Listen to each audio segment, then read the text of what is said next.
Assalamualaikum warahmatullahi wabarakatuh. Alhamdulillahi rabbil alamin. Alhamdulillahilladzi bi ni'matihi tatimmus shalihat.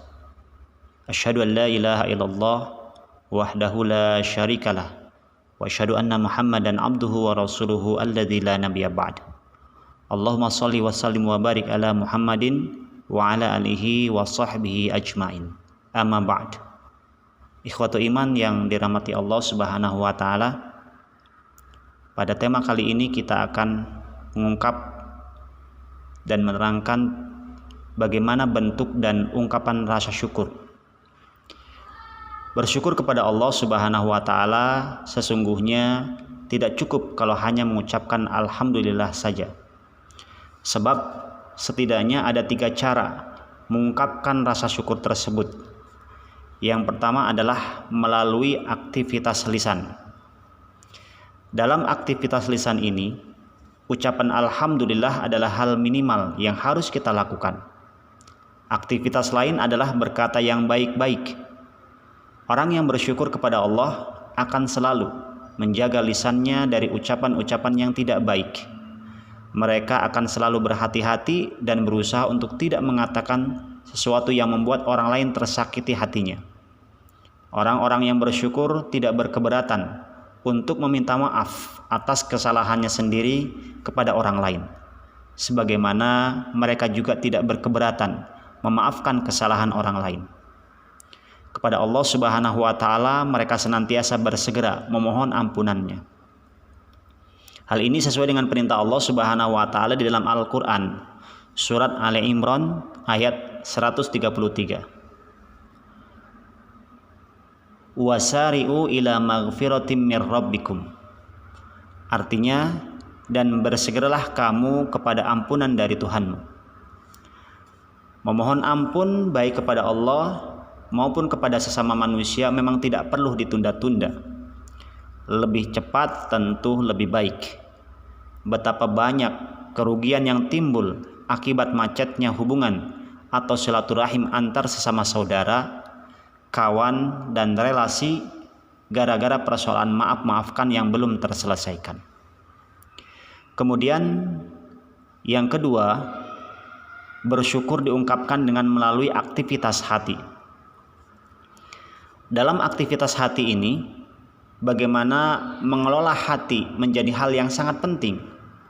Aktivitas hati terkait dengan syukur bisa diwujudkan dalam bentuk perasaan senang, ikhlas, dan rela dengan apa yang sudah ada. Orang-orang yang bersyukur tentu lebih mudah mencapai bahagia dalam hidupnya, terlepas apakah mereka termasuk orang sukses atau belum sukses. Syukur tidak mensyaratkan sukses dalam hidup ini, sebab kenikmatan yang diberikan oleh Allah Subhanahu wa taala kepada manusia tak akan pernah bisa dihitung. Manusia tak akan pernah mampu menghitung seluruh kenikmatan yang telah diberikan oleh Allah kepada setiap hambanya. Dalam hal ini Allah Subhanahu wa taala berfirman dalam surat Ar-Rahman ayat ke-13. Fabi ayyi ala'i rabbikuma tukadziban. Nikmat Tuhanmu yang manakah yang kamu dustakan? Ayat tersebut diulang beberapa kali di dalam ayat-ayat berikutnya dalam surat yang sama, yakni surat Ar-Rahman. Pengulangan ini tentu bukan tanpa maksud. Allah menantang kepada manusia untuk jujur dalam membaca dan menghitung kenikmatan yang telah Dia berikan.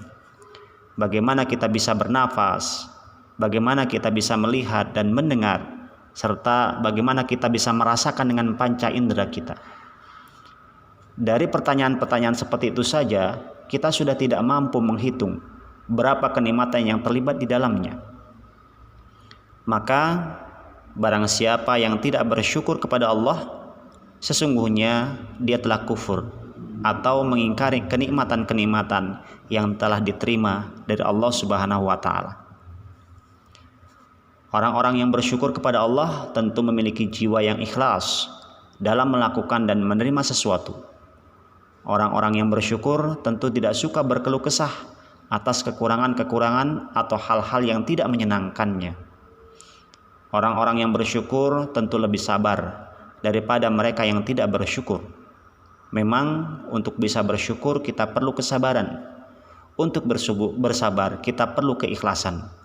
Dengan kata lain, syukur, sabar, dan ikhlas sesungguhnya saling berkaitan.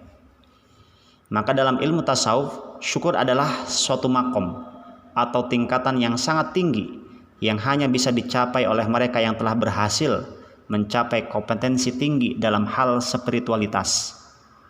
Dari sinilah kemudian muncul konsep kecerdasan spiritual. Kecerdasan ini hanya bisa dicapai melalui latihan-latihan yang sering disebut dengan riyadhah. Hal ini berbeda dengan kecerdasan intelektual yang bisa diterima oleh seseorang secara genetis tanpa melalui latihan-latihan tertentu. Ikhwatu iman yang dirahmati oleh Allah Subhanahu wa taala, kemudian juga ungkapan rasa syukur diungkapkan melalui aktivitas fisik. Aktivitas fisik atau perbuatan nyata terkait dengan syukur bisa diwujudkan dalam berbagai bentuk, baik melibatkan orang lain atau hanya melibatkan diri sendiri. Yang terkait dengan orang lain misalnya seperti berbagi rezeki, ilmu pengetahuan, kegembiraan, dan sebagainya. Dalam hidup bermasyarakat kita sering menerima undangan syukuran. Ini adalah contoh syukuran dalam bentuk perbuatan nyata, di mana yang punya hajat berbagi rezeki kepada para tamu dengan memberikan jamuan, makan, dan minum. Jamuan ini menjadi sedekah yang tentu saja bernilai pahala.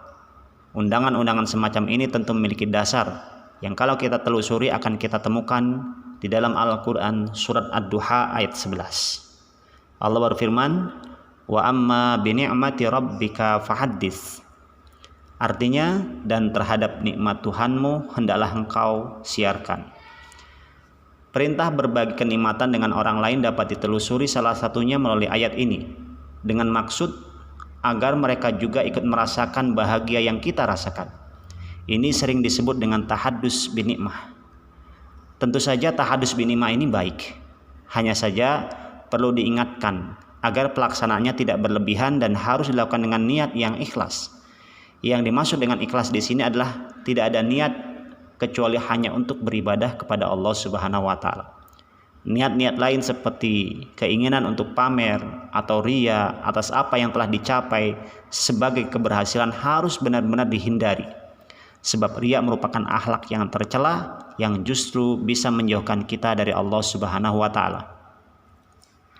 Ungkapan syukur dalam bentuk perbuatan nyata dan hanya melibatkan diri sendiri bisa diwujudkan dalam bentuk meningkatkan intensitas beribadah. Hal ini biasa dilakukan oleh Nabi Muhammad SAW secara istiqomah dalam kehidupan sehari-harinya.